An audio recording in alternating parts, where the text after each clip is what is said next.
TRENNIKØNE. Okay, so here we are. Welcome to the show. Good to be here. Excited? Yeah, dude. Yeah. Absolutely, man. I mean, Nathan.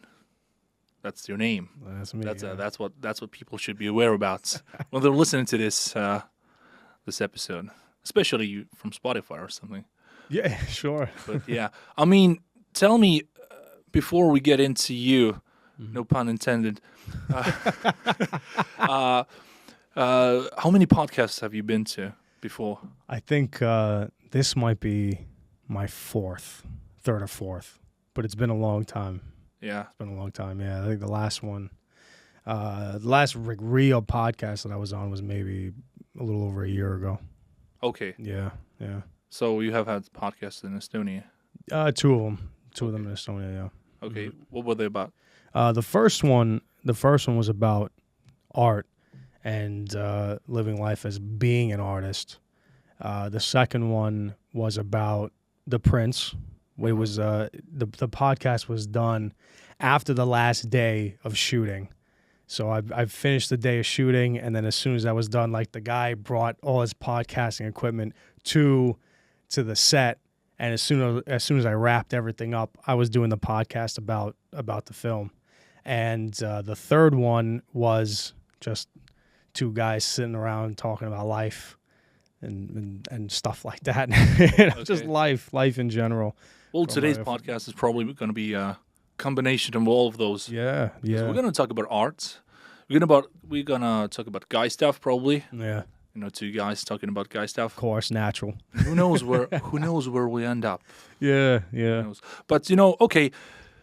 For the listeners, why don't you do a brief intro about yourself? So, if you were to describe yourself in a few minutes, how would you do it? So basically, I was born and raised in Brooklyn, New York, and I moved to Queens when I was about, I think I was 6 years old. So I spent my childhood in Brooklyn and Queens at the same time. Spent most of my life in America. Lived in 8 or 9 different states. In America, I was in the military for about 2 years. I worked on motorcycles. I was a musician. I was an electrician. I worked on a farm. And the ending of my time in America, I was a bodyguard. Mm-hmm. So that's how I ended it, and that's when I came to Estonia to live out. I've been here for 5 years now, so now I'm here, and this is the longest I've been in one place my whole life, minus before being 18 years old. Mm-hmm. You know, those days were spent mostly in New York. And now I do movies. I do movies, photography. That's how it all kind of started.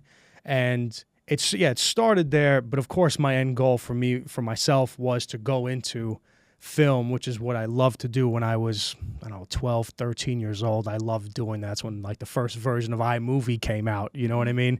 And when it was at the same time like Lord of the Rings came out and all these movies, and that really kind of catapulted me into like my love for filmmaking.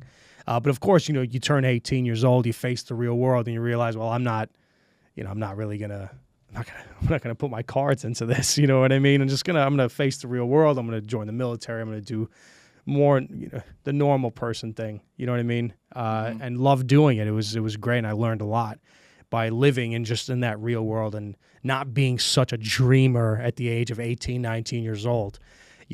Because of that, I was able to have this very firm foundation in reality, which I think helps me now, being 31 years old and living this dream kind of life, of going into movie making, because I have a very realistic approach to everything that I do.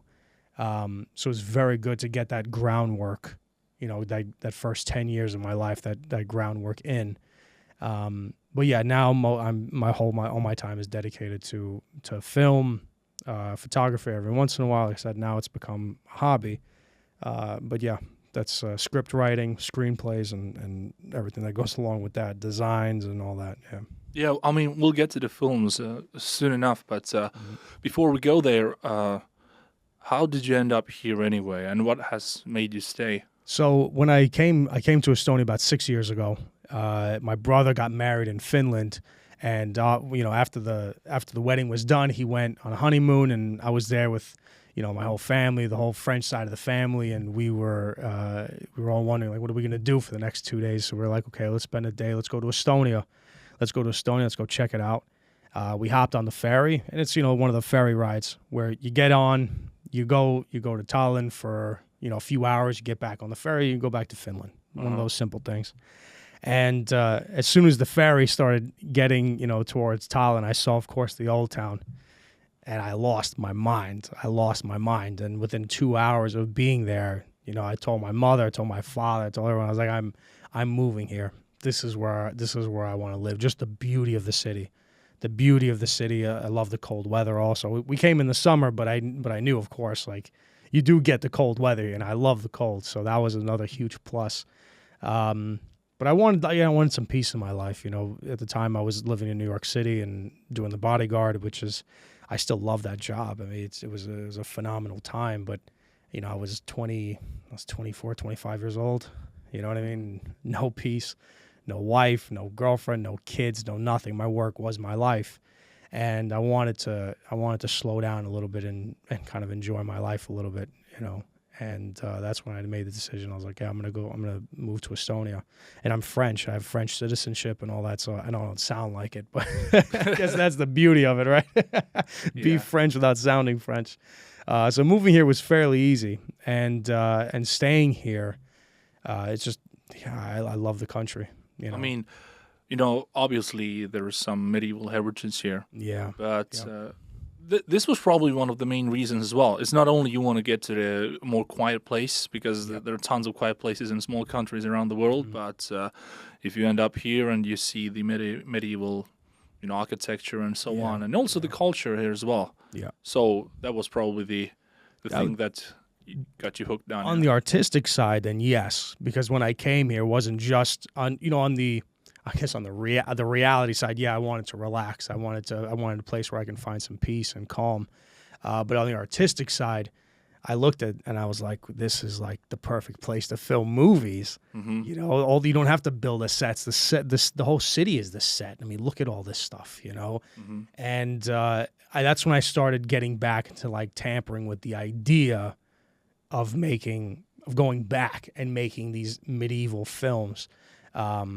And of course, that's how it starts. And you take one step at a time, and you meet the right people, you get to know people, and then the ball starts rolling.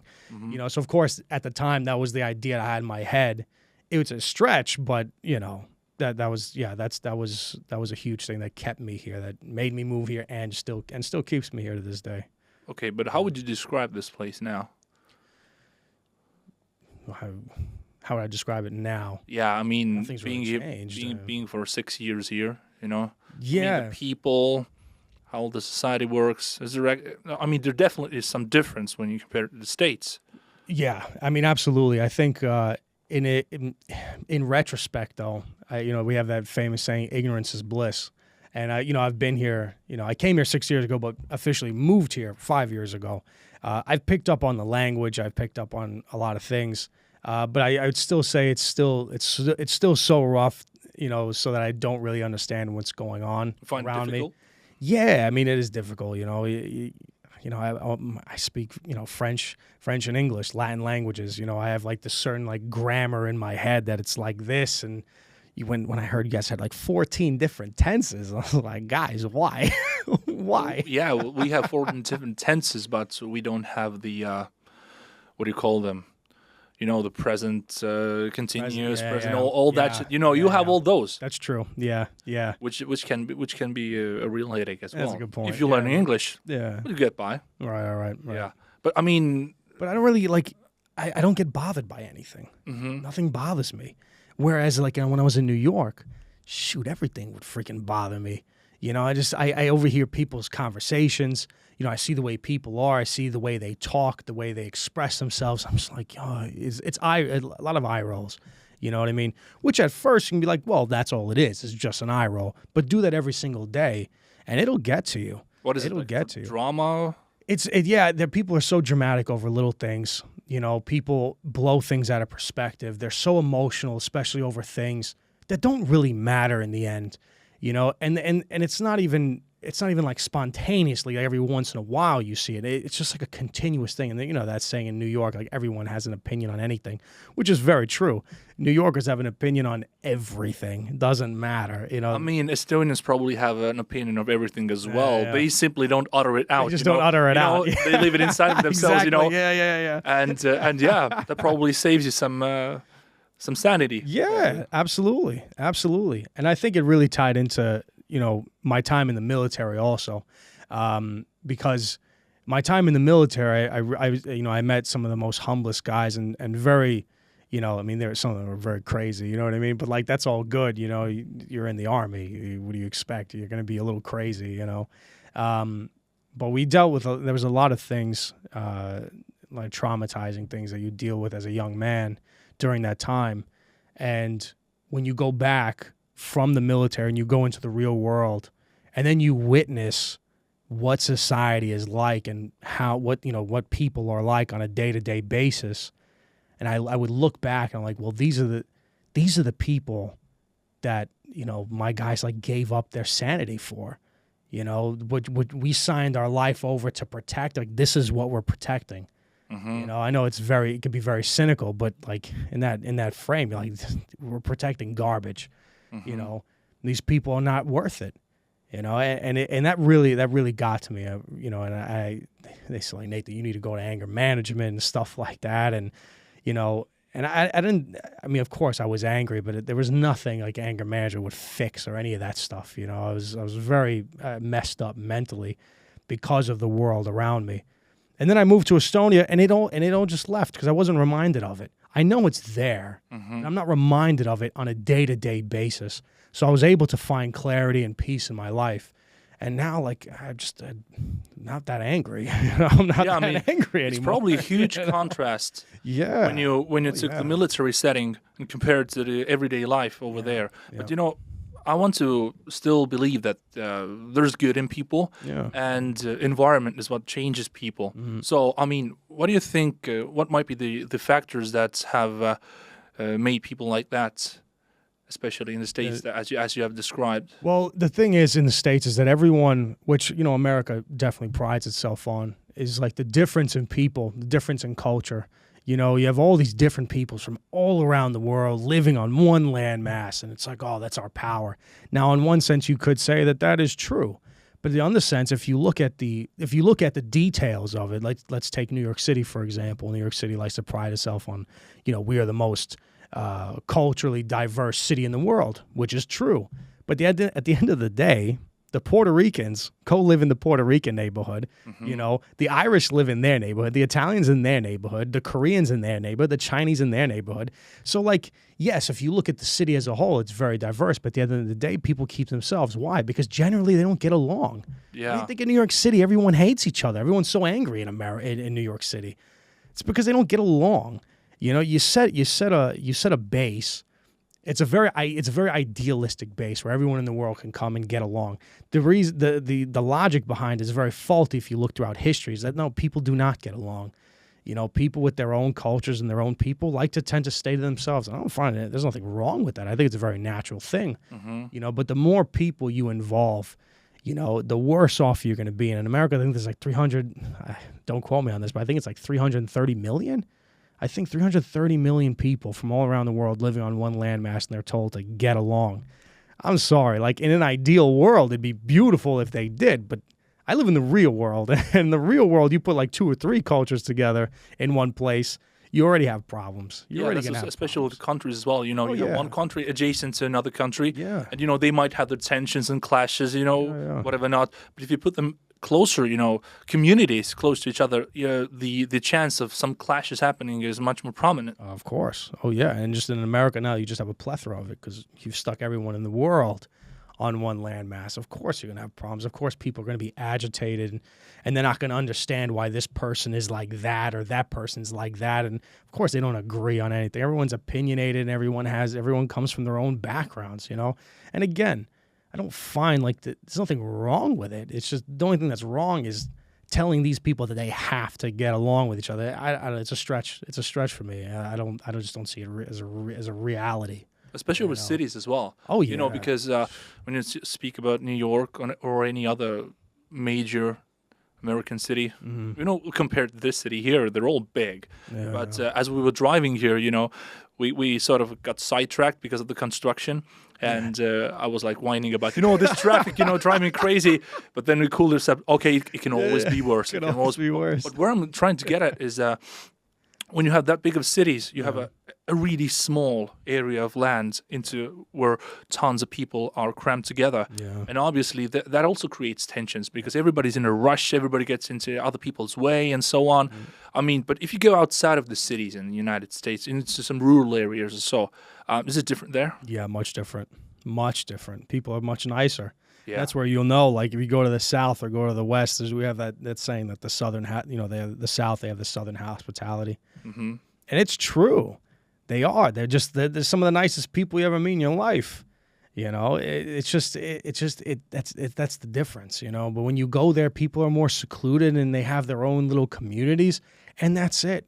And I mean, of course, they have their own squabbles, you know what I mean? Because when you live in a community that small, you're bound to have some people who want to, you know, spice and life up a little bit, you know what I mean? Create some drama, you know what I mean? And you have people heckling other people and whatever.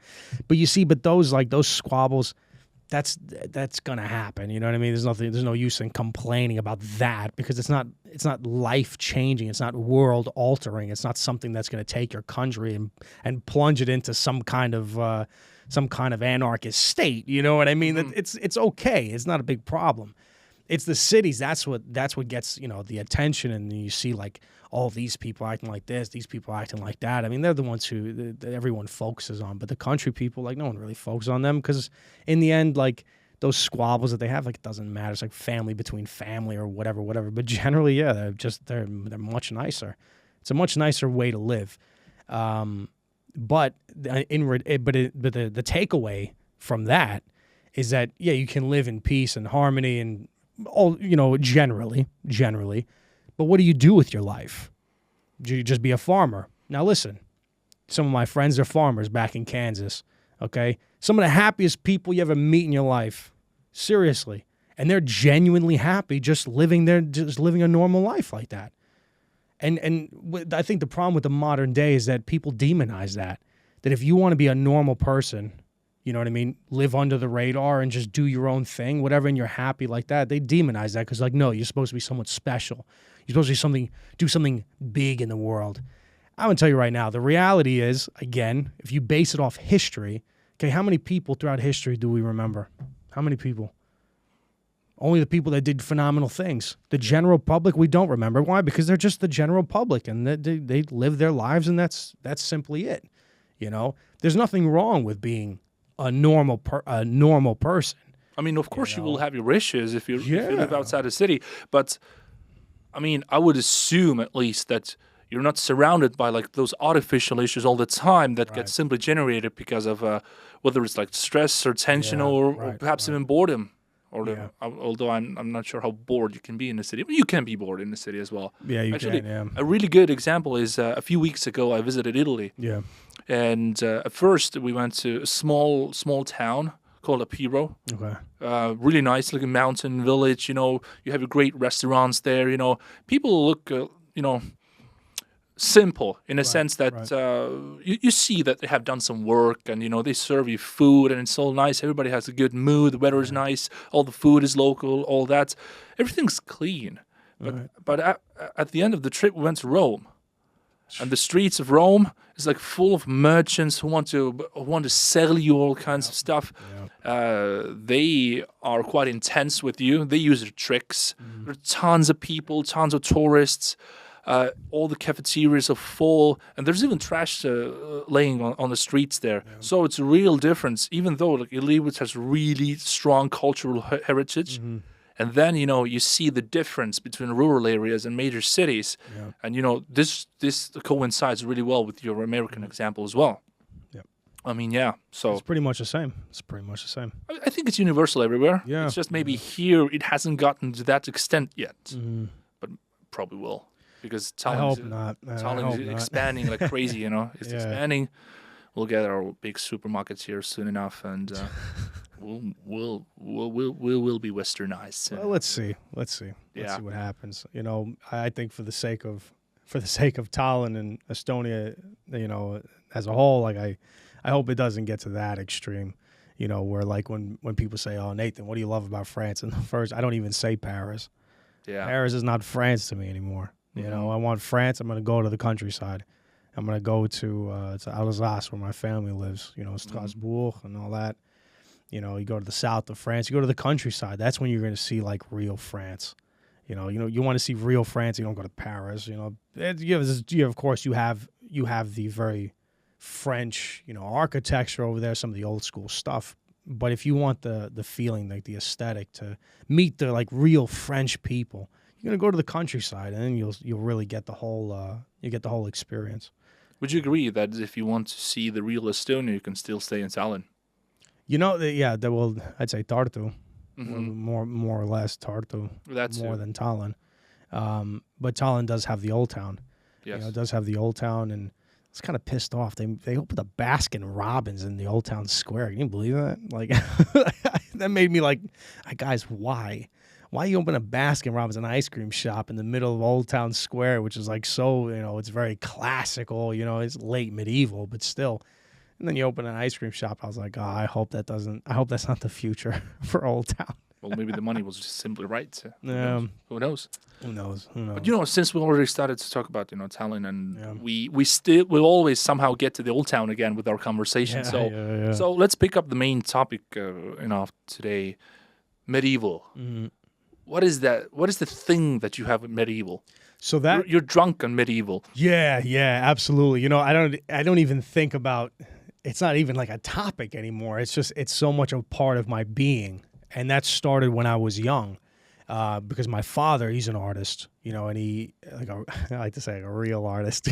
He paints like Renaissance art. Like an artist. He's an artist. He studied the study of anatomy. I mean, this guy painted like half the Sistine Chapel on someone's ceiling before. He's amazing. He's in the collections. Leonardo DiCaprio has one of his paintings. There's a lot of like movie stars. There's some hockey players in America that have his paintings. He's an artist. This is his whole life, and being raised in that kind of environment where I'm seeing books on Titian, Rembrandt, Caravaggio all around the apartment. Like, this is what I'm going to look at as a child. So immediately, like, the Renaissance and the Middle Ages was something that it didn't have to be introduced to me directly. It was something that was just there. The whole design, the style, all that stuff. So naturally, because of that, you know, I start looking into the history. I start knowing, famous figures in history and certain events and all that stuff. And, you know, as a kid, when you have like inspirations in your life, some people look at like rock stars or movie stars or something like that. For me, I was looking at like these figures in history, you know, and even going back to the Roman Empire. I love the Roman Empire. Mm-hmm. I'm not the most knowledgeable on it. Like, there's people that are way more knowledgeable about the Roman Empire, especially the Middle Ages and the Renaissance, more so than I am. But like that's the stuff that I was into, and I love the stories. I love the stories of these people's lives or whatever. And that's what kind of, I was like, yeah, I want to be like that, you know. I want to be like that, you know. And I want to wield a sword. Yeah, I want to wield a sword. You know what I mean? Like, there's something that, as a child, I mean, it definitely appeals to you. The theme of heroism. Yeah. You know, the theme of heroism and being glorified for your strength mentally, physically, spiritually, all in one. It's not, some people when they look at that, like, oh, they're just, you know, like, it's all about the physicality of it. It's not. You know, when you read into who these people are, it's more than just because, like, this guy won this many wars and this many battles. It's much, that's a very naive way to look at it. You know, it's very ignorant. You know, you have to look at the mentality. Look at the way they looked at the world, the way they saw the world, and how they handled it. You know, and these, you know, as a kid, that's what I grew up with. Even into my teens, you know, I was the same way. That's when I started making medieval films, and And these were like the topics I like to, I didn't do it exactly well because I was still, very young, but it's carried with me for my whole life. It's not even, like I said, it's not even something that's like, oh, the medieval age. I'm like, oh, this is my norm. This is my everyday life. I think medieval when I write stories. It's automatically medieval, because I think some of the best stories come from that era because of. Now you can go, of course, I can go into so much detail about it, but one of the things that I've made a point previously on why the Middle Ages, why a story within the Middle Ages. Well, because back then people, when they lived, it was to the utmost. You didn't know if you were going to die tomorrow. Everything you did was a matter of survivability. When you spoke your words, you lived by your word. If you didn't have your word, you had nothing. Yes, and it wasn't all about. You might think that because you don't know how long you're going to live, what tomorrow brings. It can a modern person might think, man, that must have been nihilistic. What's the point of life? But then again, on the contrary, they had like virtues that were like really serious about, and the whole behavior was based on those virtues as well, which, at least in writing, looks pretty cool. Absolutely, absolutely. And I've seen, like, nowadays in the modern day, they've done a serious disservice to the history of these people, because what the modern day, from what I've seen. Now we've only been living in like the modern age of entertainment for so long, but they like to defuse that, and they like to put those historical figures and these people on the same level as the modern day people, which I think is completely wrong, because in order to understand the people that lived during these times, you have to think in that same mindset. You can't put a 2022 mindset on people that were living in 1325. You just can't do it. So the idea, like, how could these people actually live like that? Oh, well, they could back in 1325. Mm-hmm. It's like, well, it's like it's kind of, maybe it might be a stupid example, but it might work anyway. If you ask somebody, like, if you could live in any time of history, what time of history would you live in? Someone says, okay, I'd love to live in the Middle Ages. Well, how could you live in the Middle Ages? They didn't even have toilets.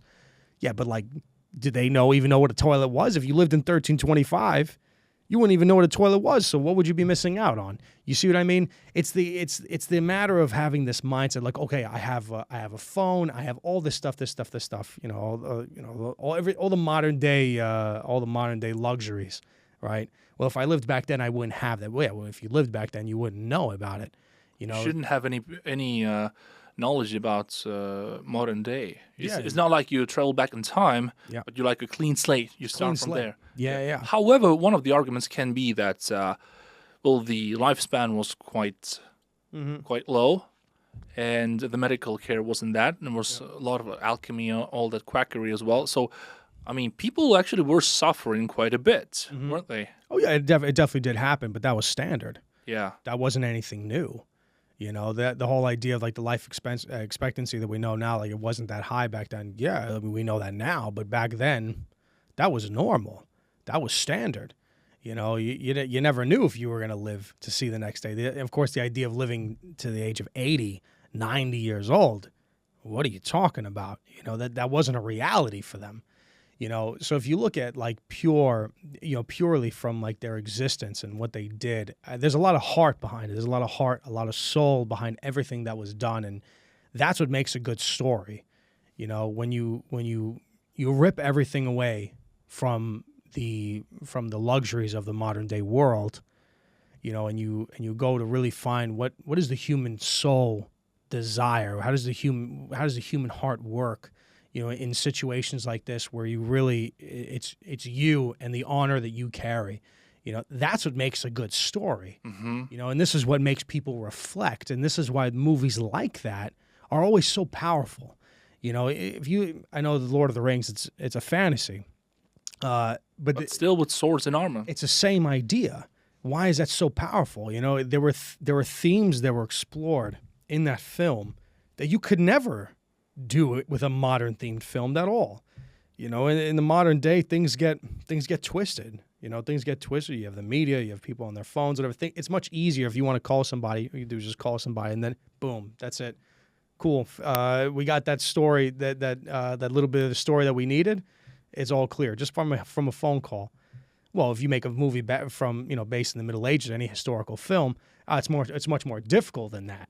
It's much more difficult than that. So that creates conflict. Well, this word needs to get over here by this amount of time, and you can already have a whole story right there. It's also setting as well, because it's setting, yeah. If a modern day person looks at, movies in modern setting, even action films or whatever, not, it's still the modern day setting. Right. It's much more connected to you. But if you travel back to the Middle Ages, of course, the sets and on the movies, and it's really difficult to recreate. Right. But it's also as if you're traveling back in time and you're experiencing something else that is here no more. So you sort of get to experience it again. Right. And it seems interesting because you're not exposed to it all the time. Right. And this might be one of the reasons why medieval movies work. And also the stories as well, because they have stories. It's all about heroism back then. Nowadays, I'm not sure how much heroism there is nowadays anymore. But all those stories are based, some hero has to overcome an obstacle in order to, I don't know, claim a prize or the love of his life and so on. But for some reason, the setting itself, for some reason, swords and armor and all that stuff, that seems appealing to a lot of people as well, don't you think? So what's up with the sword? I think, especially I think you and I can only speak for men at this point. Why do I think men love it? And this can cross over into even to video games. The whole theme of the swords, swords, armor, and all this, because I think deep down, for most men, it's still very appealing because it appeals to more than just, okay, yeah, here we go, just a sword and that's it. No, you have to be very physical. It's a matter of mentality, a matter of honor, okay, spirituality also. For the religious guys, back in the Middle Ages, religion was such a centerpiece on your whole culture.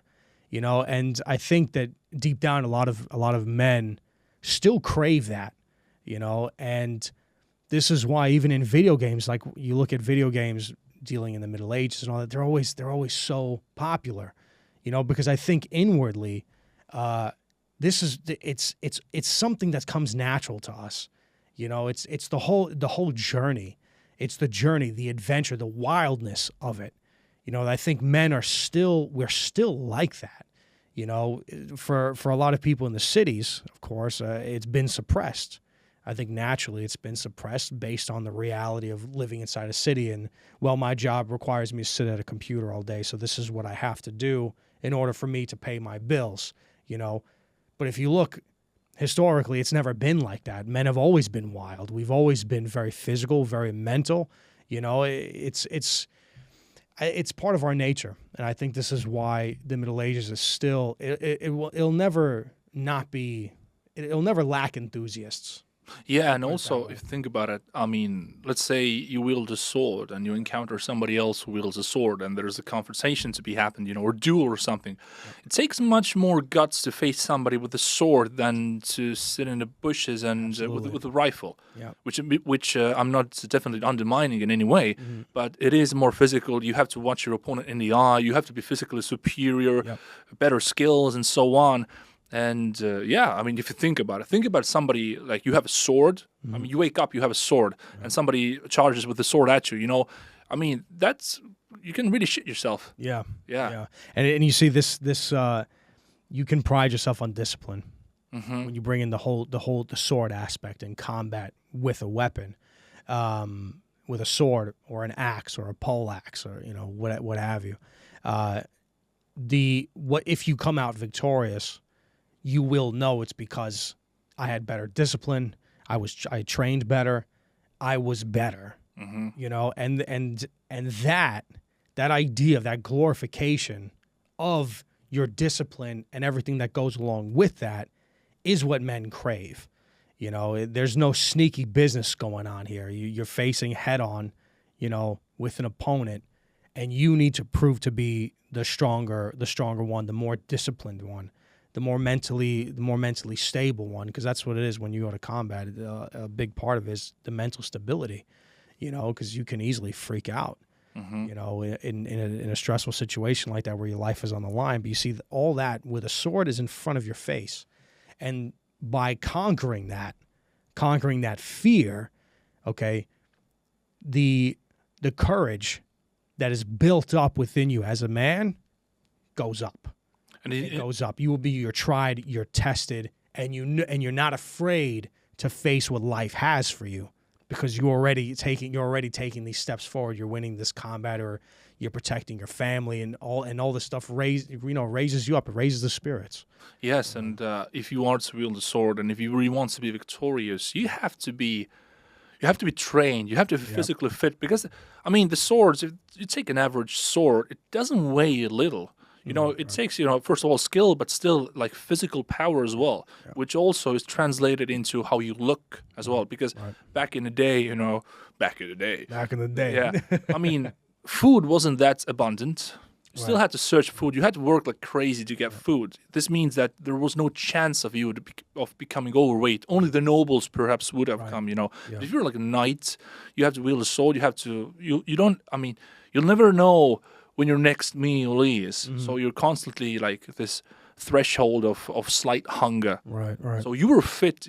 People back then actually probably looked jacked, I would say. I'd say they were fit. That's also what appeals probably in those movies and games as well, is that, fit bodies are appealing to people because they symbolize vitality and health as well. It's an ideal way of living. Yes. It's the ideal. Yeah. The human body, that's what the human body was made for. The human body is a survival machine. Yeah. You weren't created to be, 170 kilos. That's not the human body is not for that. If you go down to like the base reasons for the human body and why this part works with this part and everything that connects everything together, it's a survival unit. Your body was made to survive. This is also a double-edged sword, the issue that I have with games. Of course, games are cool. In games, you get to pull off stuff that you never could in real life. Fantasy and all that. Right, of course. Yeah. But at the same time, I can understand that, if your character wields a sword in a game, it sort of recreates the same idea, but it is not you. You are controlling this 3D model, and you're facing another dude in another computer in multiplayer. You want to beat that guy and so on, but it's still not the same because you leave your own body unused. That's and that's the issue that I see also, is that games are good. I mean, they should be played if you want to play them, but also it is not the same thing as living in a medieval age. You might get the rush, I beat you, all that, but still, you need to take care of your body as well. So I'm not saying go run around with a sword in the old town. That's not going to end up well for you, for sure. But, use the same virtues. Take care of your body. Go lift, eat below your means slightly, have the discipline. The issue is that we only get the rush from the games, but all the boring stuff that comes along with it, the hard stuff, that gets left undone these days, which is a real problem, which we have, like a epidemic of obesity, people becoming like overweight and so on, but still playing their games. They still get the dopamine rush, but that's not it. And it's addictive as well. Yeah, you're absolutely right about that. You're absolutely right about it. And that's the downside to video games, because nowadays they're so immersive. They're so immersive. They're well done, and people get sucked in. And I'm not going to lie, I got sucked in. I got sucked in for a good amount of time, into playing video games, and I knew I had to cut it off, and nowadays, I still play every day. But I just play in the evening time, and I only play if I've been successful, during the day. Did I get my work done? Did I get whatever I need to be done? Okay, cool. I'll go home and play a few hours. It should be a recreational activity. Yeah, it's recreational. But you see, for the guys who are lacking that in their real world, in the real world aspect, they play the games to make up that feeling, that idea of getting an achievement, achieving something, that feeling they fill in with the video games, and that, I mean, of course you can go into so much detail about that, but I think that's where it's the double-edged sword, is that it can suck you in, so much to the fact that you even forget about your real. You sort of fill the void. Life. Yeah, you fill the void with it. Yeah. But the question is why the void is there in the first place. Yeah. I mean, all the social anxiety and, being cast out or whatever. And also you get to communicate with other people also online, right. which is like, you're sort of like partners in... Yeah, you get the whole thing. Yeah, not partners in crime, but partners in, I don't know, misery or something like that. Yeah. Well, there's 2 of you, 3 of you, you sort of hold together, you'll get by and so justifying on. Justifying that whatever you're doing is just fine because I'm not the only one who does it. There's so many other people that do it, so it's okay. Well, don't be like everyone else. Yeah. For some reason, I played a few. Actually, I have played the whole year. Anything. The last game that I played was the best game I think ever made, The Witcher 3. Oh yeah. Yeah. Absolutely. So I used to play that a lot, but for some reason, I slowly started to lose interest in the process of gaming. For some reason, maybe I didn't have the time for that, or I didn't want to. Of course, I beat the game twice, and I wasn't willing to play anything else because nothing compared to that anymore. Yeah, it's true. Yeah, but still, for some reason, what I have realized, and I think what actually people have, or guys especially, have to come to realization is that you level up your character. Different traits. You have your charisma, your strength, your attack, your defense, your intelligence. What all other skills there might be. You have your skill tree. You progress in a skill tree, and actually, in order to progress in a skill tree, you have to put in effort. Like whether it's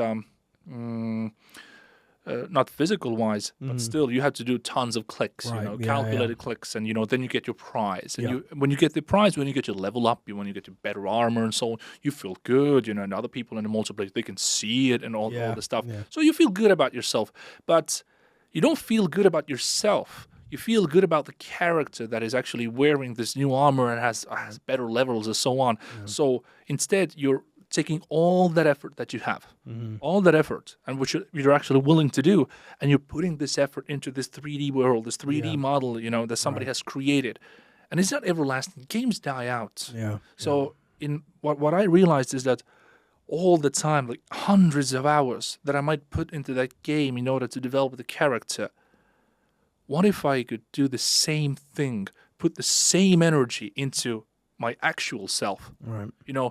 Level up in real life. I mean, you gain XP points in games. Study in real life. Yeah. I mean, and I don't mean boring school. Study some skills, I mean, like guitar or whatever, something that is cool, something that really appeals to you. Yeah. You do that. And also, body-wise, go to the gym, Don't kill monsters for, like, strength levels, Go to the gym, do your own strength levels. Increase your longevity. You're not dependent on the games anymore. So the actual world where you live can be your game, can be your journey, and so on. So I think that, of course, I might be mistaken, but, guys should sort of, like, realize that. Yeah. I absolutely agree.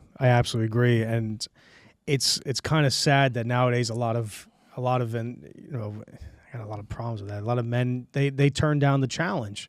They don't want to challenge. They don't want to challenge in the real world. I mean, some do, sure, and those some that do, and they take it on and they challenge themselves and they face it. They get somewhere. But for some reason, there's like that whole bunch that just want to live, just get by. I just want to get by. I don't want to really strive for anything more. They don't want the challenge, but then they go into the video game world and they get challenged. Now, of course, you have a lot of different things like being judged, people looking at you differently, and that haunts everybody. It haunts everyone to an extent. But for some reason, with men, like I always tell them, like, guys, like you could do more. You could, and who knows? Like if you're destined to do more, but at least give it a shot.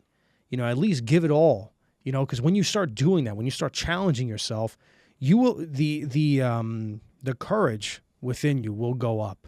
That emotion, that I can do it. That confidence. That confidence is what builds. Is what builds you up. And if you don't do anything in your life, that confidence it's fake. And it inside yourself that you have this fake confidence, and that doesn't get you anywhere. That confidence in order to strive forward and challenge and meet the challenges of every day, that confidence is only grown if you actually do things, and and not fake it till you make it. Now, I understand, like, there's certain parts of life where, yeah, you got to fake it till you make it, but make sure you're not doing 100% of it. Maybe it's like 15, 20% of it. You know what I mean? I understand, like, you have to put on a face for certain things. That's the real world. We get it. You know, but just make sure that face does not become your whole persona. It doesn't become your whole being. You know what I mean? And if you're able to do that, you'll know that me as a man in this real world here, okay, I myself am choosing to face these challenges and overcome them. And you don't have to do much at first, you know. No, it's not that you have to transform yourself entirely in a short span of time. No, I mean, find yourself a hobby, for example, a real life hobby. Yeah. I mean, whether you go to lift or you start to draw or you, I don't know, start making podcasts or although, I mean, if somebody has a really low self-confidence, they probably won't do it, you know, because of the publicity. But still,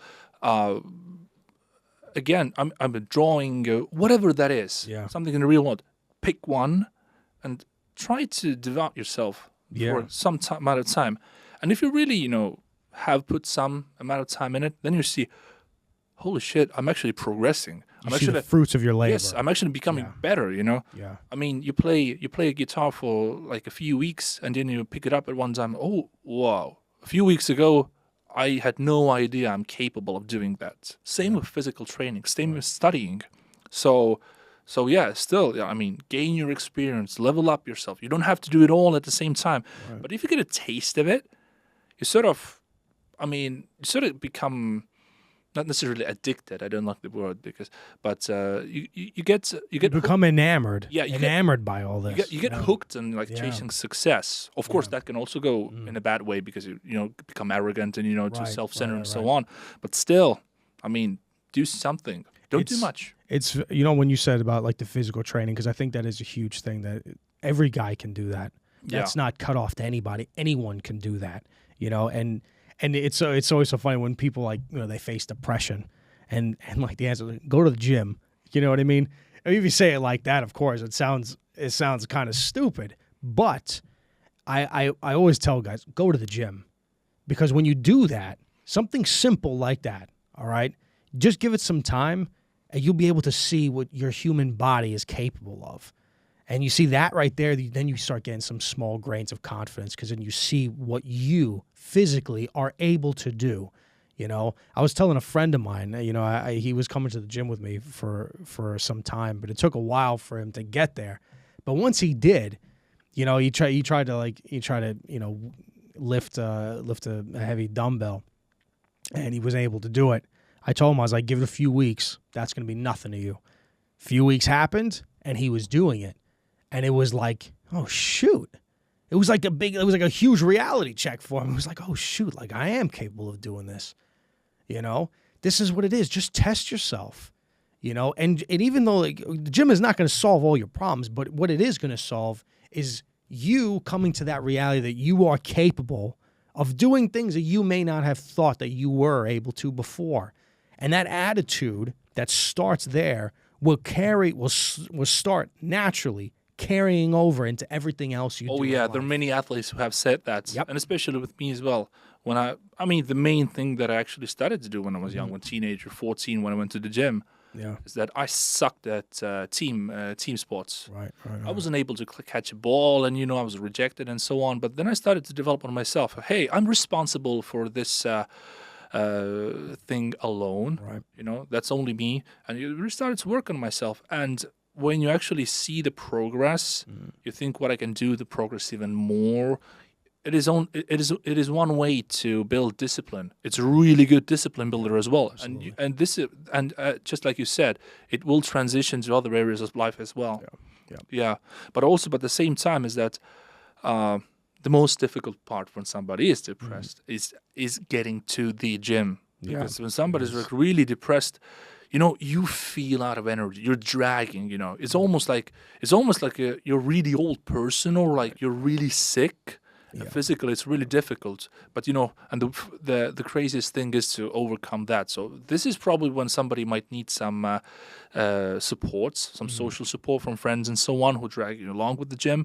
But really think good thing that I have really realized is that whenever I go to my home gym in the countryside, and sometimes I might be a bit down because all of us are down, all of us have our problems and so on. Right. I pull myself together.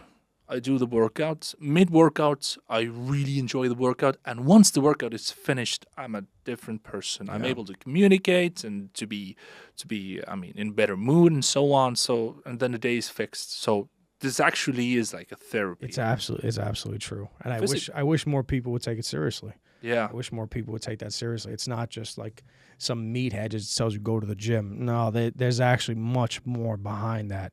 It actually works. Imagine if, what do you think, what the health statistics in the world would be in hypothetical world, of course, where everybody deadlifted. Everybody did a deadlift, you know? Not much. I mean, just... What if everyone had done it? What would... Jeez, I don't know.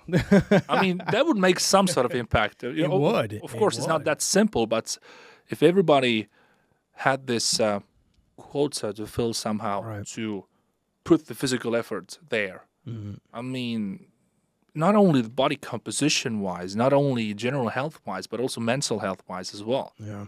And not only that, oh, I feel endorphins, I worked out, but hey, today was another day where I was able to keep my discipline going on. Yeah.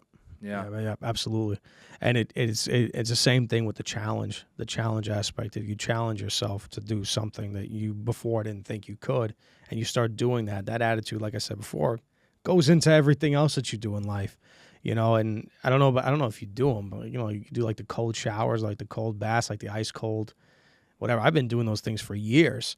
You know, when I was in America, and Wim Hof, he you know, the Iceman. He has this whole thing about the ice cold water, whatever, which recently became like a huge phenomenon.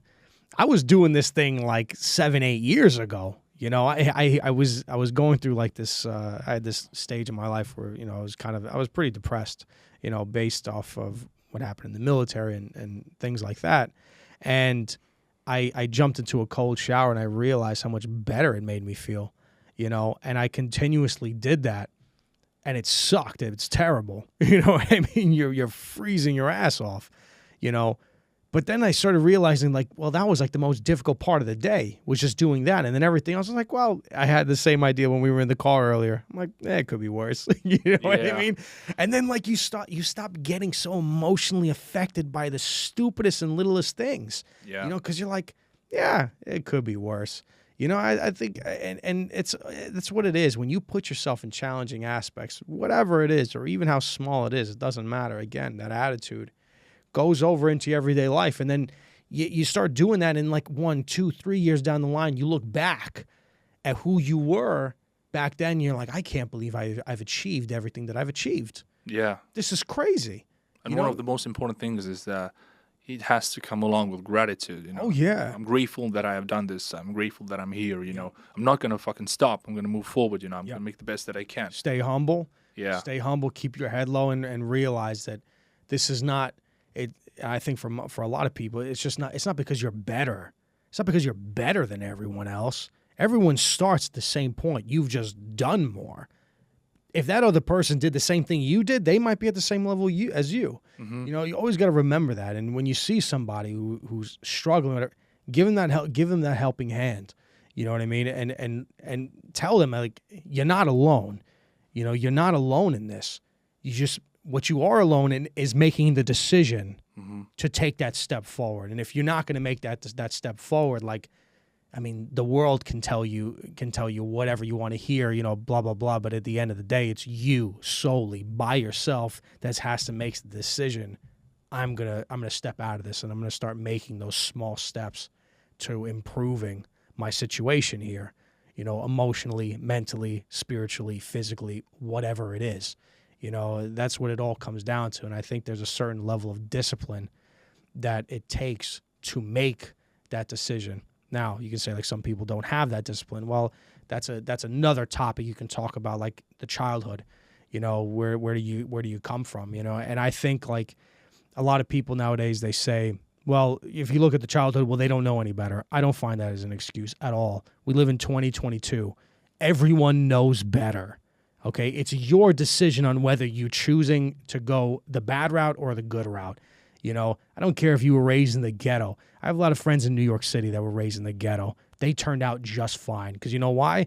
We live in the age of information. They knew what was better for them, and that's what they chose, and they turned out better. The whole idea that, oh, the childhood is, it's really a prime part in how you live out the rest of your life, I find that to be an absolute lie. It's an absolute lie. It's just all those people, they do know better. You know, you live in 2022. There's nothing that is closed off to you. There's no knowledge that's closed off to you. They do know what's better. It's just what they choose to do. You know, and that goes to anybody in their childhood. People come from great households and they turn out to be terrible. Yeah, I mean, childhood can play some sort of a part, but you know, once you're like 30, it's not an excuse anymore. Yeah, I mean, you're able to take responsibility and move on. Yeah, make the fixes. I mean, obviously, if you have some really traumatic experiences as a kid, then once you could become an adult and you're able to analyze those things. Right. It might be a rough ride to go through, to work through them, but still, I mean, you're not done. Yeah. You can still move on. And 30, you're still young, 30 years old. Yeah. You know, you still got plenty of life left to go. You're just not 20. Yeah, right? yeah. Who like this, but still you're young, but you're 30, you're not 20. It's just different. Exactly. There's definitely, people definitely have it harder than others. There's no lie about that, and that journey is going to be very different than somebody who came out better off. Mm-hmm. It's going to be different, but it's still, that journey still needs to be taken. It doesn't matter if you lived in if you had a great childhood or a bad childhood, there's still a journey that needs to be made. Mm-hmm. Because like I said, you can look at so many kids, who had phenomenal childhoods and turned out terribly. And all the famous people that have, their story is pretty much the same. I came from that place, I didn't have this, that, da, da, da. And, now they're like on the pinnacle of... you have all the examples in front of you. That's why I always say, like, the childhood is not, past a certain age, like, that has to stop being an excuse. Mm-hmm. Because a lot of people, they play that card and they expect everyone to just back away. They back away automatically. Oh, they had a bad childhood. Okay, well, we're just going to leave him alone now. Mm-hmm. Because I'm not going to touch that subject with him. I don't want to, I'm just going to leave him alone, I think that's terrible. I think that's terrible. That does a huge disservice to people when they just blame everything on their childhood, and then like that is the end goal. Like that's the end all say all. Boom, done. But then again, I mean, not all people are. Don't you think that? Well, because there's so many people in the world, and they're so different. Yeah. So basically, the range or spectrum of the people, or discipline-wise, whatever trait you can take, right.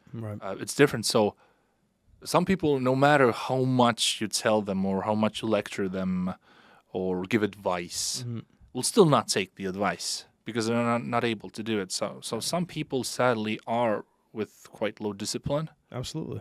Yeah. And I'm not sure whether there is something to do about it or not.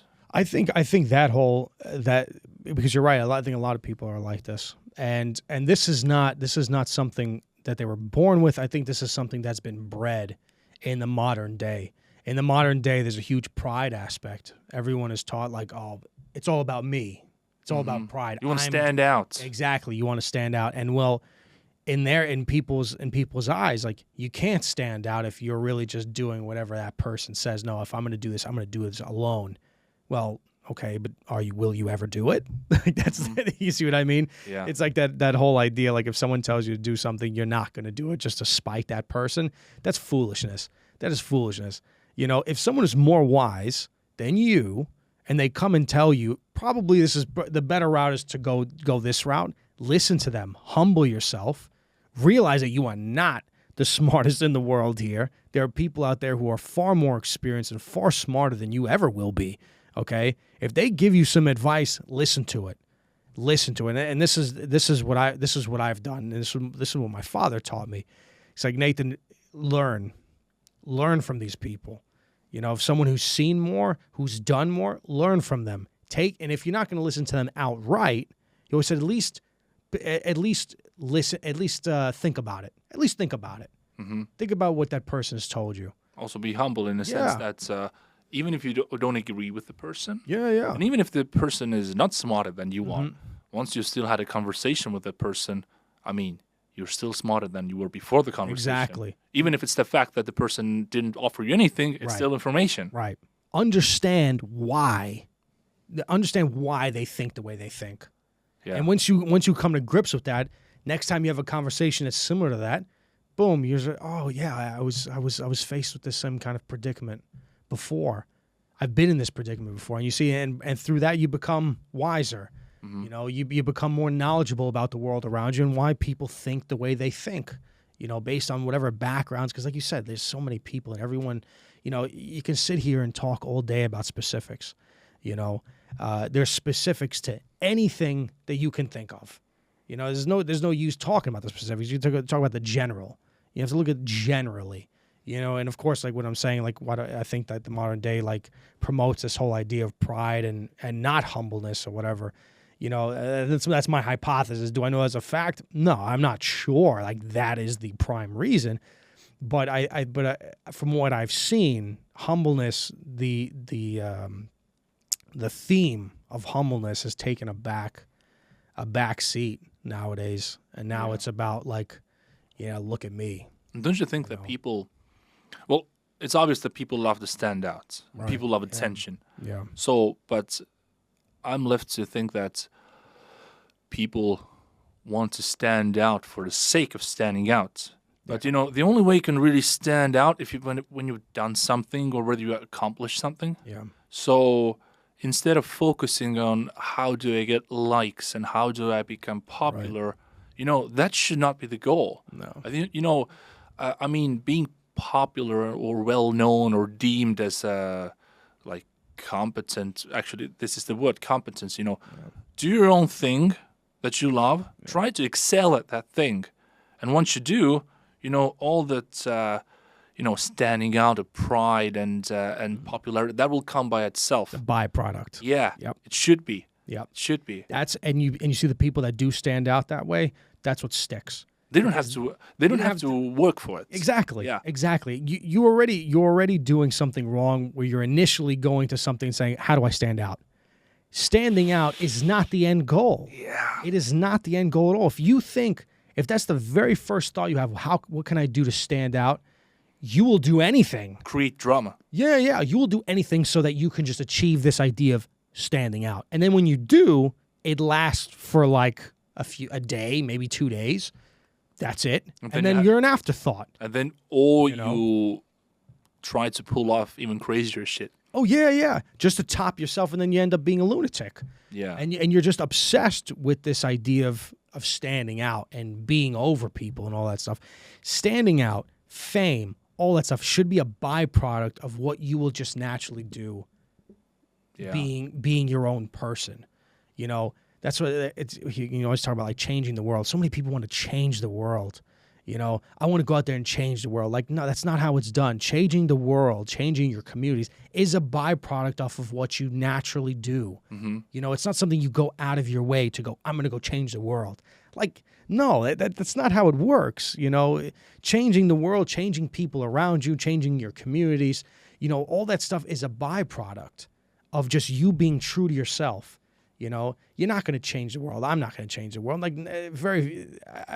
I doubt like most people nowadays will change the world. But what you can do is change your communities, change your friends. If change is needed, who knows? But like just focus locally. Focus on the life that you have control over. Yeah. I had this really interesting discussion with another friend of mine. Yeah. And, when we say that people want to stand out, well, they want to stand out, but they also want to be successful, which is connected somehow, Right. And still, whether it's to stand out or to be successful, everybody wants to be successful as well. And they know the end point, I need to reach success, but how to get there is a different story. I don't know how to get there. Right. So people might somehow deem it as it's some sort of a leap that has to be made, Right. I have to make this leap. And when you're thinking about making a leap and you don't know what the leap is, it's highly unlikely that you're going to make this leap. Right. And what I realized is that you can only realize that you have made a leap once you have made the leap and you look over your shoulder back, okay, so this happened. but you're not aware in the process of making a leap. Instead, you should do your own thing, and that's the leap. Exactly. Yeah. Exactly. Yep. So don't focus on the leap. Don't focus on the success. Focus on the thing you're doing now, and if it is successful, sometime when you look back, you realize that you did take the leap. You did take the leap. Yeah. But the leap is not something that's okay. I'm 25% done with my leap now. Okay. Yeah. Right. Yeah, it shouldn't almost be. there. Yeah, you shouldn't think about it. Yeah. Yeah. Focus on what you can do every day. It's not like a graduation party. It's like a Exactly. leap party. Yeah. Steve did his leap now, so we're gonna gather together and have some beers and graduate and eat cake or something. Exactly. The leap cake. And talking about that, like, I don't want to. But this movie, that was my big leap. And I had no idea I was doing it. I had no clue. Because, so basically we're going to watch the footage. Yeah. Organically, we came to this now. So we're going to go through. Organically. I mean. We did. Yeah. We're talking about the leap. Yeah, that's. Yeah. And once you were doing this segment of a movie, which was initially a clip, you were doing your own thing. Yeah. You were not... I mean, I have filmed 25% of my leap now, Yeah. It's not that. Nope. You I mean, when you filmed the clip, you didn't have any, were you sure that it's going to be a movie? No. I knew, like, with the people that I had in the film, they even told me at the premiere, they were like, Nathan, like, we were thinking, like, you were going to put this movie together and then we were going to go to your living room, sit down, get some popcorn and just enjoy it. And that was it. And I was like, that's what I thought too. I didn't think, like, I thought maybe I'd release it on Facebook. I'd put it on YouTube and that would be the end of it. Yeah. It was just something fun to do, something, to put together just to show, for projects that I would do next, I could show it to people and say, look, this is what I'm capable of doing. It was supposed to be just like what I can do, my capabilities for film. This is what I can do. Fund me for another project. You know what I mean? And it turned out to be like, no, this went into a movie theater, to a sold out audience. Yeah, it was wild. It was crazy. Which was not the initial goal. No, not at all. You started to do something small, and then because you had the what's the right word for it? Well, discipline, but also passion. If you put those together, big things can happen without even you realizing that. Yeah. And So basically, what we're gonna do now is we're gonna look over your shoulder to see the actual leap. Yeah, absolutely. So basically, this is an intro scene from the movie you made. From The Prince. Yeah. Yeah. So it's 8 minutes. So it has no audio. There's no audio. We're going to talk about it. Because we're going to comment it. So hopefully you're watching this on YouTube. And if you're not, then, pause your Spotify and, go to YouTube as well because visuals matter. Visuals matter. Yeah. Okay, so we better about them. Right from the start. So first off, we're the first scene. There's no crazy cuts, just the battle scene. Of course, it's muted because we want to talk over it. But you can go ahead and play it. Yeah, there we go. So this is playing. This was just like a small battle scene that I filmed. I think it's fast forwards. Can be a little slower. I think it should be all right. So this was filmed with a Sony A7. A Sony A7 is a camera that came out, I don't know, like 14, 15 years ago. It's an old camera. And the lenses I was using were also 20 to 30 years old. But that's what I had at my disposal. And I was like, okay, just make the best of what I have, put together a storyboard and film all the stuff. And it came out pretty good for what it was. There was about like 25 to 30 of my friends that came out. And a lot of friends in like the medieval. I mean, I wanted to ask you, how were you able to gather all those people up? Yeah, these are all guys that I've met like through my time in Estonia. You know what I mean? There was maybe a few of them that I didn't know. They were friends of friends. They're all friends. They're not like strangers to you. No. There were a few of them were strangers. A few of them, this was the first time I met them. But for the most part, no, these were a lot of good friends of mine, and I had some friends that did like medieval MMA, Nordberg, and they already have all the armor. Medieval MMA. Yeah, medieval MMA. You go to Old Town, you have like those tournaments. I've heard it's like LARP. live action role play? It's not like LARP. Medieval MMA. That sounds like badass. Well, you know, like during like medieval days, you have like these guys with armor and they beat each other. So I know all those guys. I was like, guys, like come over, let's film something. So yeah, this was the same idea. Just packed everyone up on one street, put some tables up and just film some stuff. You know, it's world building. You know, that's a marketplace scene. Was it difficult to do? I filmed that in 2 hours, man. It was like 2 hours. It was difficult because it took so long. It took so long to get like the right shots. You know, I only had 2 hours, so I really had to be very specific. How did you do the shaky cam with your arms, or? Yeah, dude. I don't use a gimbal. I just hold the camera with my hands. Like this? Yeah, I just hold the camera with my hands, and that's it. And I go. But you didn't like post-production cut something or? No. It's all natural. That's all natural. So this we're gonna go into like the basic idea. This was filmed actually in 2019. I took my friend Marie, the blonde over here, Ardo over here.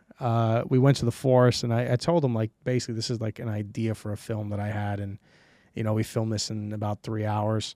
You know, her looking at him, her having this cup, and this was I initially made a 3-minute video on it, and that's where that footage came from, and I decided. How'd you get the raven? So this right here, I had to scour the internet for because I knew I needed a raven. Yeah. And there's like this website where you can get like footage for free. You know, okay. Yeah. So that was like that was the shot. I was like, I need to put that in there. Okay. All right. So these are more clips from the film. Again, a lot of them are just cut up.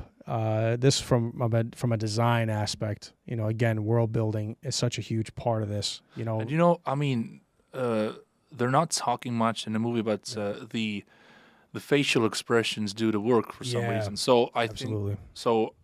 I mean, would you say did they do a good job with that? I think they did, absolutely. Yeah, absolutely. They got the point across, and they did so well with that. Maybe Estonians are good with like facial expressions. Yeah, with facial expressions. Not talking because they don't talk much. Don't they don't talk much at all. Yeah. So they got it down packed perfectly. You know. But it was that was another huge challenge. Was not having any words because, you know, again, no budget. You know, I don't have guys to do sound. Like sound is extremely complicated. It's extremely complicated. And it's very expensive, and I knew I didn't have time to do it. The whole film was shot in a week. You know, it was shot in 1 week. I was like, okay, there's no dialogue. Everything's going to be straight up acting, and I'm going to have to tell the story without words.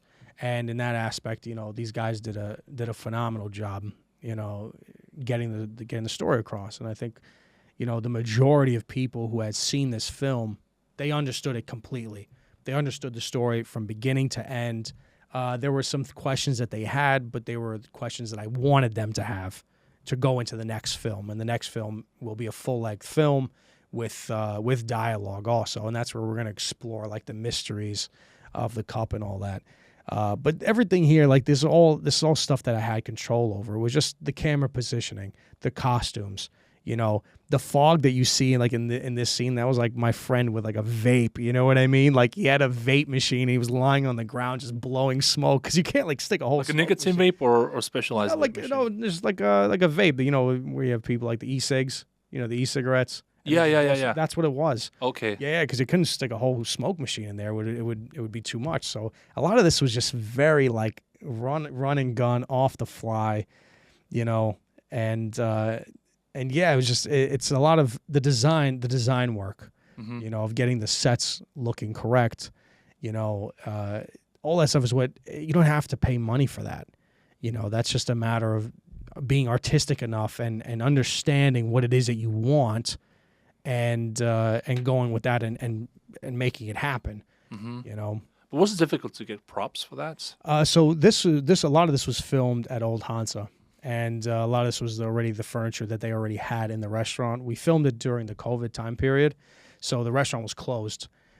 So we just went ahead and we got the okay to go ahead and use all the stuff, and I rearranged some stuff, and I scoured the place, the interiors, to look for anything that I could use, and this is what came out of it. So I was very, very blessed in that aspect. What about costumes? Like, was it easy for you to get costumes? So the costumes come from my very good friend Jana Volk. She does the costume design for the Estonian Drama Theater, and I had met her some months before. We became very good friends. And she told me, she's like, Nathan, whenever you have like a movie that you want to do, just let me know, and you can use my costumes. Mm-hmm. It's like, freaking, that's perfect. Are you kidding me? What about like hardware, in a sense that armor and swords and? Yeah, that was from my friends in Nordberg. They already have all the stuff, and they use it to they use it to beat each other. And I was like, guys, do you want to put that stuff to use in a movie? You want to beat yourself up in front of the camera? Yeah, in front of the camera? Yeah, absolutely. Count me in. Yeah, those guys are great. They're great. They're absolutely great. This is towards the end of the film. At the end of the film here, and it's when the film really picks up and leaves out at a cliffhanger. Throughout the film, we get a lot of, as far as like color grading, you get a lot of like red tones, some bluish ones as well. This one I went with like a more greenish feel, because when you, at this point in the film, you want to switch it up. You want to show the audience that now things are changing. Dynamics. Yeah, exactly. And if you can't do it with special effects, well, how else are you going to do it? We're going to do it with the color grading. Change the color grading, change the mood, change the way you're shooting it. There's going to be faster cuts and more creepy. You know what I mean? Stuff like that. And again, from what the feedback was, it went phenomenal. And it got to that point when I was editing this film, I was becoming so attached to it, and I was like, yeah, I'd love to show this in a movie theater. But it was a 40-minute film. Like, movie theaters generally don't take 40-minute films. It's very untraditional. You know what I mean? A 40-minute film. But the theater saw it, and they were like, yeah, we love to show this. But this is a good area to explore. For example, if upcoming movie maker makes a movie, a short movie, I mean, why not use cinema for that? Yeah. I mean, it's also additional. Well, not huge, but still some sort of income. Yeah. For the cinema as well, and for the people who go to the cinema, for the cinema to be relevant. Yep. Absolutely. It's not only Hollywood movies. Work out a good deal with them. Out a good deal with them, and you have some possible returns. But I think it's important that other filmmakers, getting the film into a theater, just make a good film. You can work that out, okay? But the hardest thing is make the film. Yeah. Do it. I don't care if you don't have lighting rigs. We had one light. This whole film, we used one artificial light. One for most of it, and then we had this one scene where he's in the bedroom and he's sitting, and there's two artificial lights, blasting out the windows. But other than that, that was it. No sound. Okay, a Sony A7, 3 lenses that were 20 to 30 years old. Okay, and boom, there you go. Like, I meet so many filmmakers like, well, I don't have this, I don't have that, I don't have that. Look, I had a project manager, Galpo Rabane. He was the guy who was helping me out doing the scheduling. It was me and him. That was it. I was building all the sets, everything. I had like some friends of mine that came in like for a few hours to help me out with like hanging things on the walls and all that stuff. But like, that was the only way to do it.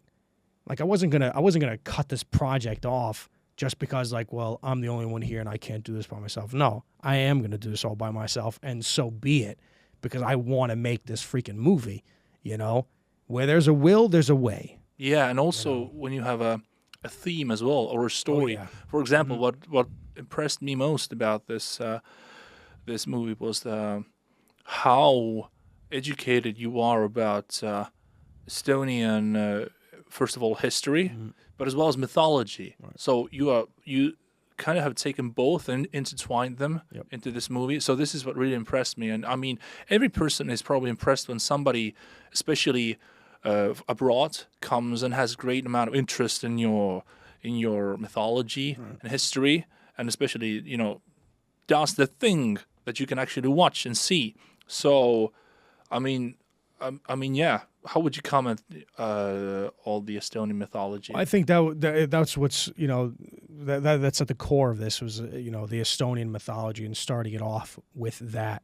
And when I came here, I was kind of shocked to see that no one really had done anything with it. It was difficult, expensive. Well, yeah, it's expensive, sure, but like you can do it in a way where you don't need all that much money. The theme needs to be there, the feeling, the emotion needs to be there.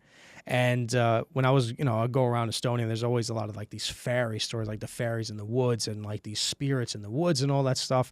And I kind of, I took that And I mixed also, like, we had like this, there's this mythology about this mermaid in Tallinn of the well and stuff like that. So I was like, okay, sirens. I was like, all right, well, let me mix the two together. You know, instead of like fairies in the forest, it'd be sirens. They're usually in the water, and stick them in the forests. Because in Estonia, like, that's the most magical thing about Estonia is the forests. You know, well, I was like, well, you know, let's do that. Let's bring some more mystery to that, and bring in that, like, the sirens in the forest, you know, which will play a part in throughout the whole trilogy. And that's like the backbone of it. Well, how can you make a story based off that as a backbone? Well, then you have a prince that goes over there, you know, he takes a cup, you know, it's very, you know, it's very Tolkien-esque. And I love Tolkien. I love his writings. I love his poetry. I love all that stuff. And I took like some inspiration, because he always had like these stories of like a beautiful elf maiden dancing in a forest. And as a young man, like, reading that, it was encapturing, you know, it was haunting, and it was beautiful at the same time. So I took that same kind of aspect of like this beautiful woman, you know, among the trees and these dark trees or whatever. And then I kind of just formulated a story around that. I mean, it took me a while to like get to flesh everything out, so that it can be put into a trilogy. But yeah, that's mythology is romanticizing. You have to romanticize what is there, you know. And going forward, that's what it is. Like throughout the trilogy, it's going to be like a romanticizing Estonian mythology. And I'm also going to be making Christian mythology as well, because in the second film we deal with the Crusaders, because during the Middle Ages, the Teutonic Order were like the prevalent force in Estonia at the time. And going forward with the second and third Prince film, it's like that huge culture clash that you get like in the Vikings. You know, the Vikings show, the very first season, when the Vikings come to England, and there's a huge culture clash between, like, they don't even know what paper is. You know what I mean? So, and I really love that aspect. And this is what I'm going to be doing with the Prince also. It's that huge culture clash between the Estonian pagans and the Christian Crusader order. You know, and through that you can tell a story that's almost mythological. You know, I want to put it into a sense where the story is fantasy. It's a fictional story. You know, it's a mythology, but it could be real. It's the same thing when Tolkien wrote Middle Earth, because like it's a total mythology. It's not real, but it could be real. That's how detailed it is. That's how almost real it is. Yeah, and I mean, it doesn't have to be real. Right. It still works. Exactly. I mean, people have... It doesn't have to be real. Yeah, people have like groups or like schools about Tolkien and Star Wars, and they care so much about the lore and the additional add-on lore and whatever not. So, so it doesn't really have to be real. Yeah. It still works. Yeah. It still lives its own life. The themes that it embodies, the point will still get across to you. You know, again, Lord of the Rings isn't real, but how many people did that movie touch, you know, in the soul, in the heart? Yeah. You really felt it. Tons. Exactly. And that's not, it's not real, you know? The themes live through that. And I'm going to be trying to do the same thing with these films.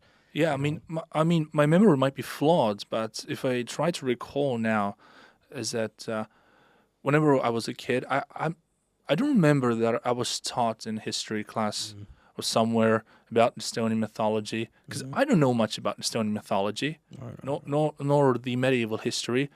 But I do remember learning about not medieval, but ancient Greek, you know, and the Greek gods. I know all the Greek gods, but don't know much about Estonian mythology for some reason. So I think it's really important that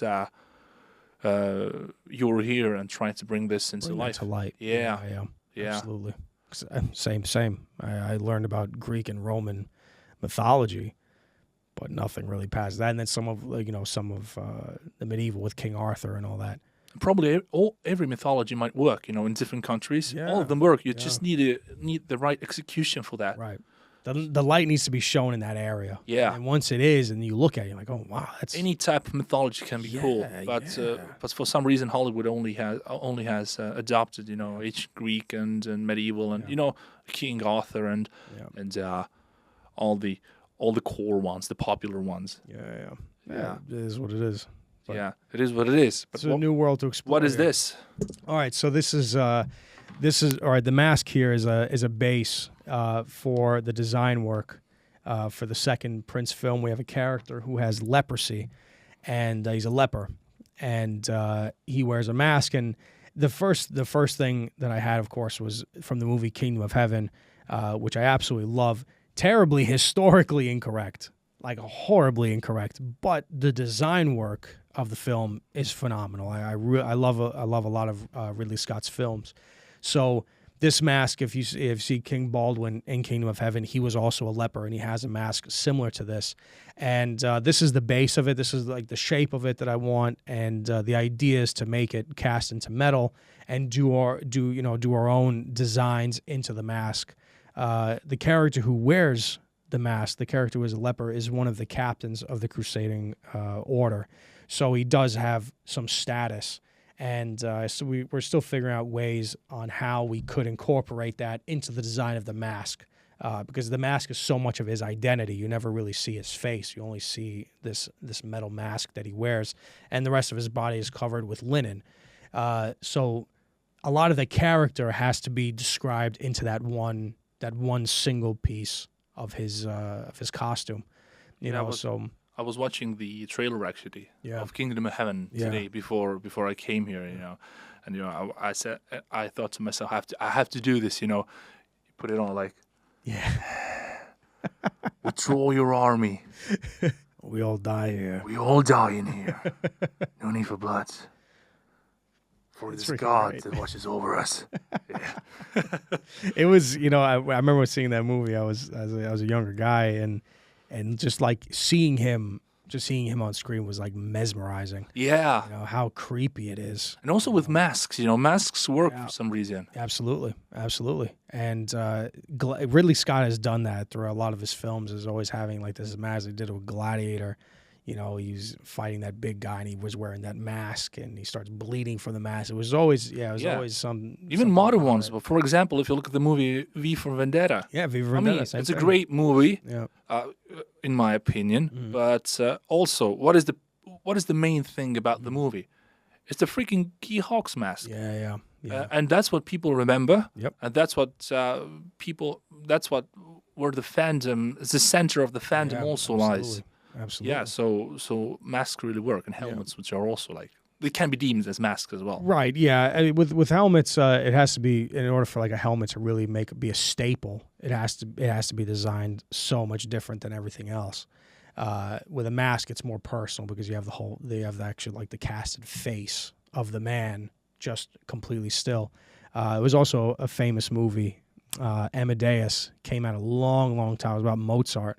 And towards the end of the film, you have this character who has this black mask, and I remember seeing it when I was a kid, and I was like so freaked out. He was all wearing in black. He had that hat on, and he had this like sad face, the drama masks, the sad face drama mask, and I was like, wow, that's so freaking cool.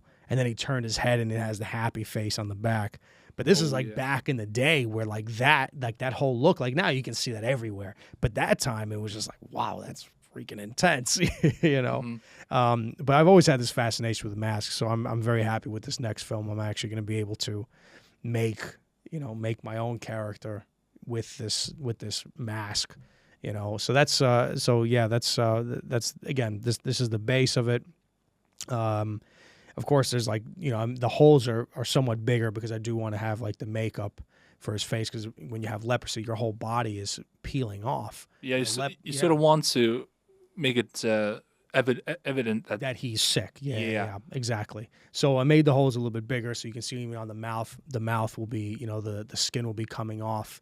On the eyes, the eye socket will be drooping down.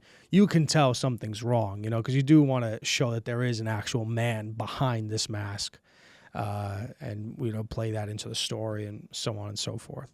But that's the idea. With that, over here we have it's a normal Crusader tunic, but you see, this is again, this is why design is such a huge thing when you go into this world. With this tunic here, We have, of course, it's white with a black cross, which is the Crusader, the Teutonic Order. That was their symbol. So there's going to be 3 renditions of this. In this one, we have the cross that extends from the neck all the way down past the belt, and then the crossbars of the cross go all the way from side to side. Okay, so that's going to be worn by the captains. Okay, whoever is a captain within the Teutonic Order, that's the kind of cross they'll have. Actually, there's 4 renditions. Sorry, 4. The leaders. Okay, the leaders. The idea is to have the same cross with 4 other crosses. The crosses of Jerusalem. It's the one cross and then 4 other crosses in the squares, in the 4 squares around it. And for like normal foot soldiers, the cross will be much smaller. The cross won't extend from the neck to the belt or from side to side. It's just going to be a normal white tunic with a black cross. And then you have the guys who are not part of the Teutonic Order but fight with the Teutonic Order. They have a gray tunic with a small black cross.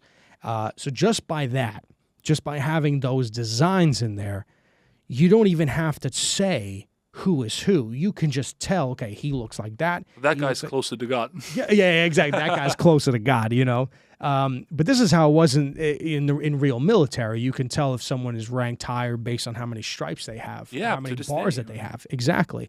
So you take that and you put that into film, and there's already a whole bunch that you don't have to explain. People can just see, okay, that's your normal foot soldier, that's your mercenary. There's your captain and there's your leader, just based off what they're wearing. And you already don't have to explain so much. It's very evident. People see it and people can get it.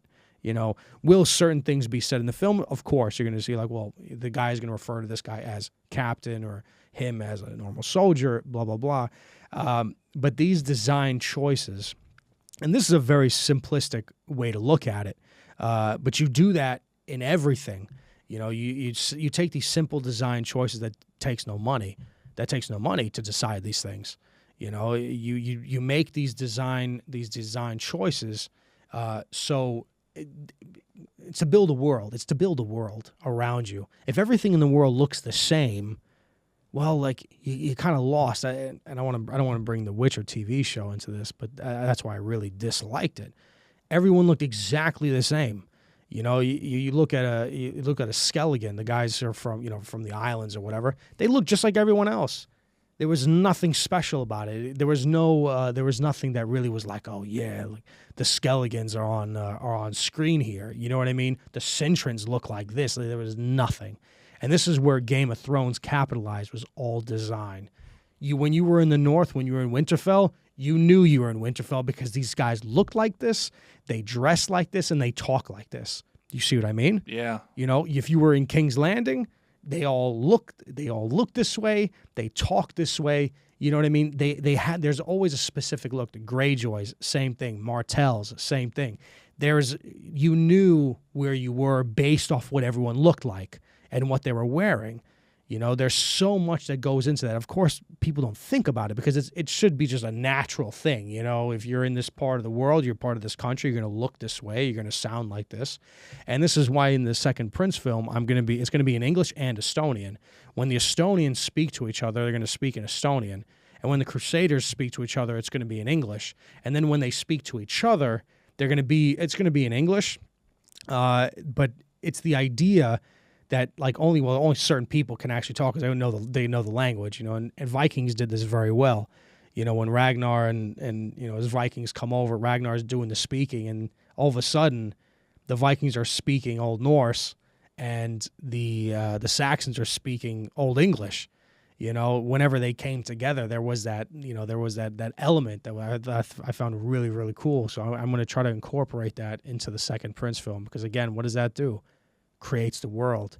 It builds the world that you're in, and you become invested into it. If everything is just the same and everyone speaks the same language, everyone looks the same, they talk the same, they look, they dress the same. There's nothing special about it anymore. It's kind of confusing, actually. It's well, why do they look like that and they look like that, but they're supposed to be from different parts of the world? Like, how does that make any sense? Mm-hmm. A lot of the design work that's going to go for like the Estonian pagans, it's like with the Crusaders, there's order, there's structure, right? It's very legalistic. It's boom, boom, boom, boom, boom. All right. Uniform. Yeah. When you go to the Estonian pagans, they're still living in like the ancient world here. They're going to be more wild. You know, the way they dress is going to be more wild. They're going to be more barbaric. You know what I mean? And you have these differences, and again throughout the film, these things clash, and there's more weight to it because you really understand both sides. You understand where they're both coming from, you know, and just from the look of it, at least the way they look. So yeah, it's all very important. So right now, that's what I'm kind of going through right now with the art team, is going through designs. Yeah. I mean, okay, but how much prop work there is to do? I mean, you have this tunic in front of us here, but I mean, are you going to make are you in the process of making, you know, additional ones? But how much stuff is prep work is yet to do? So as far as the designs are being made right now. Yeah, so somebody's actually making them already. So well, they're going through the designs, and then when I give the check mark, okay, this is what I want, then I send it to the costume department, and they'll start making them. Of course, we also have to wait because I'm meeting with the investors next month. So after that happens, then I'll have a better idea of what is the certain budget that I can put towards the costumes, what can be done, what can't be done, and all that stuff. So right now, most of the work is going into the design, making sure everything looks ready, so that when I go to see the investors, I have this to present to them. Okay, this is what I'm going to need here. This is what I'm going to need here. This is what I'm going to need here. Blah blah blah blah blah. So working on the details now, just all the details of all the stuff, and making sure it looks correct. Everything looks to the standard that that I'd want to see it in, and then we go forward with making it, depending on how much can go into like costumes, like how much money can be going into costumes, and I'll have a better idea of what I can do. What about the script? Is it finished? The script, I'm at page, let me see, typed out. I think I'm at page 40 something. I have another 30 pages written by hand, so I just have to like copy and paste. I write by hand. I like writing by hand, and then I still have some time. I still have to write out the end. Do I know what's going to happen? Yes. I just have to write it down. Mm-hmm. So yeah. And when I write a script and a screenplay at the same time. So I don't just write, okay, this person says this person says this. In the middle, I'll always put, okay, camera moves from this angle to this angle. Camera moves here. You know what I mean? Camera's placed here looking up. Camera's placed here looking down. You know what I mean? So I put the screenplay and the script at the same time. And the screenplay, that takes a little bit longer because I have to think about it. Well, if this person's saying this, like, where do I want the camera placed? How do I want the shot to look? What is in this? What is in the set? Do I want a table there? What's on the table? You know what I mean? Do I want the camera looking past a certain object? You know what I mean? And I have to write that down. I have to place all that stuff in there. So that does take time. The dialogue seems to come a little bit easier because I know what needs to happen. I know what needs to be said. But then I'll go into looking at the camera movements and really planning the whole movie out. So on the day of the shoot, okay, I know this needs to happen, and I don't have to like second guess myself. This is where the camera needs to be, and so on and so forth. What about the locations? Do you know how many locations you have, or how far the distance apart? I think there's a few. I think 4 or 5 sets I know that I want to film in Old Town. There's another one that's outside Tallinn. I still have yet to go to this next one. It's in Kuressaare in Saaremaa. I think it's in Saaremaa, right? Yeah. Yeah, I still want to go there because I think I want to film there, but I have to go and check it out actually. So I still have yet to do that. There's a possibility of possibly shooting in Sweden as well. I'm gonna go there next month to go check out some stuff. But I know like as of right now, like a lot of interior scenes that take place in Tallinn, like in the castle in Tallinn. I already have some locations within Old Town. The forest as well. Huh? Forest. And the forest, yeah, of course, and the forest as well. Yeah. So yeah, already have some, not all of them. There's still some places I'm still thinking about. Okay, where would I do this? But I got some time. I have some time to get to that. Right now the most important thing is getting the designs, the script, the screenplay, and the storyboard down, so you can show it to the investors. And once they're like, okay, yeah, this is good to go, then I can go into those specifics and those details and say, okay, this is where this is going to happen, and I can get more specific with it. How much stress do you feel? if I think about the big picture, a lot. If I think about the big picture, which I tend not to, I stray away from that. I just think, okay, what? And I think we've talked about this before. Is like, what can I do every day? Today, this needs to be done. Today, this needs to be done, and today, this needs to be done. And I just keep my focus on that, And by doing that, I feel less stress, because then at the end of the week, I'm like, oh shoot, I got all this stuff done. Okay, cool. It's talking about that leap, Yeah. That's what it is. You don't think about the leap. You just think every day, what can you achieve? Just do that, and slowly but surely, you don't think about the big picture. Slowly but surely, it'll happen anyway. And it happens. Yeah. So when this movie came out in the theater, and like the day of, I was like, oh shoot, I'm in a theater right now. Like, I'm in a suit. I'm about to give a speech. You know what I mean? Like, people are watching my movie. Exactly. Like, it's not something you think about. It's just something that happens naturally. If you stay passionate and you stay dedicated, you can achieve incredible things. And I always tell people, don't think about the big picture. Big picture's not in your hands. What is in your hands is what you do every single day. You had 2 screenings, didn't you? Yeah, there's 2 screenings. Yeah. I was supposed to go for a whole month, actually, and I had to go to France for another project. And by the time I got back, I was like, you know what, like, I need to focus on the second film. You know what I mean? How did the 2 screenings compare? Was it different? It was, yeah. The first one, they were both. The first one was packed out. The second was almost packed out by 10, I think, like 10, 15 seats were empty. The first one, it was, I didn't have enough time to talk. Like I didn't have the time to open up the floor. I had to give my speech, at the beginning. I gave my speech at the end and I talked about the actors and, the work that went into the film. And it was, it was very, a lot of cameras, lights. It was phenomenal. It was great. The second one, I was able to open the floor up to the people who watched the film to ask questions.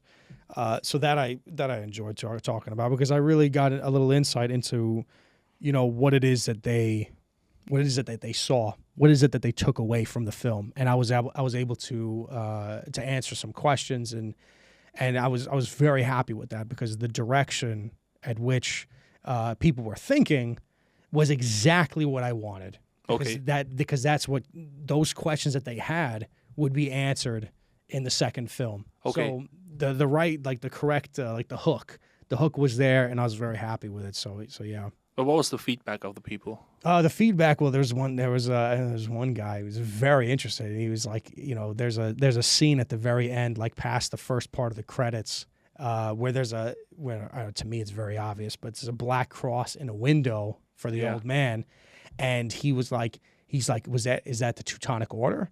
And I was like, yep, there it is, you already know. So automatically people started like, okay, he's really going to go big with this. He's going to go big with this. This is, the events leading up to St. George's Night Uprising, which the Teutonic Order was present during that whole time of history for Estonia. So then you kind of like understand, like, all right, the scope is going to get bigger, and there is going to be like this mythological story within actual historical events.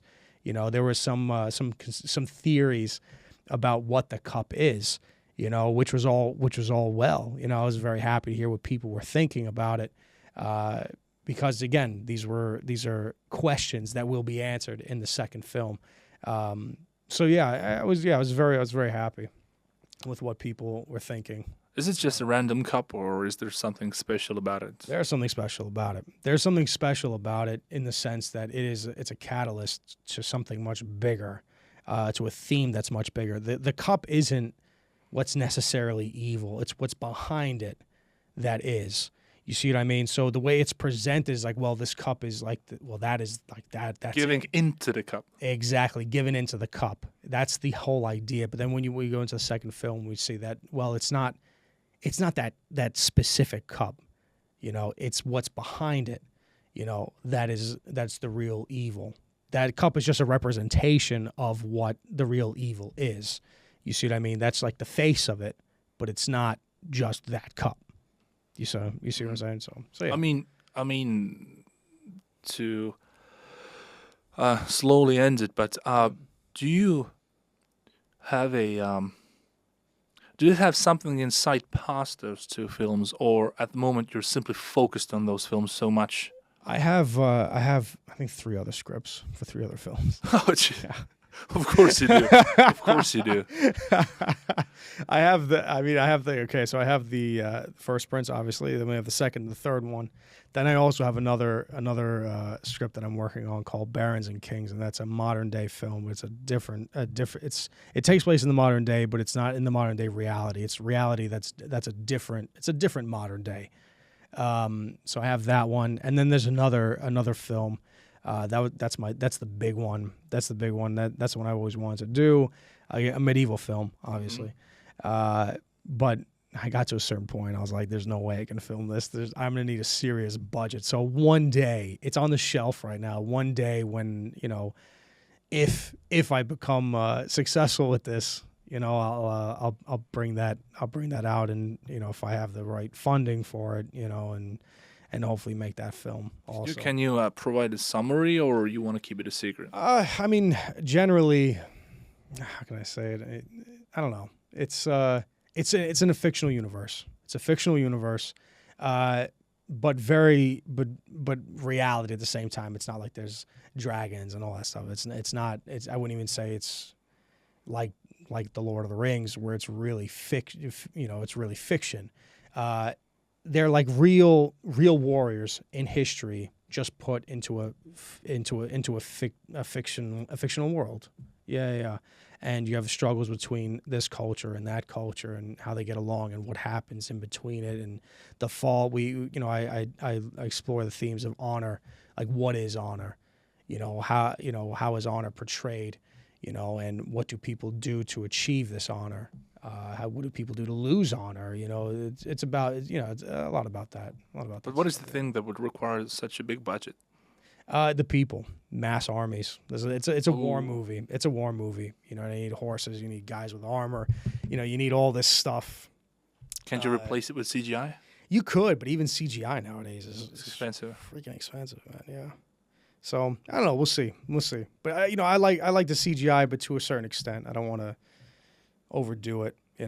So yeah, I like practical effects. I like the practical effects rather than the CGI. Well, I mean, let us hope that one day it comes to life.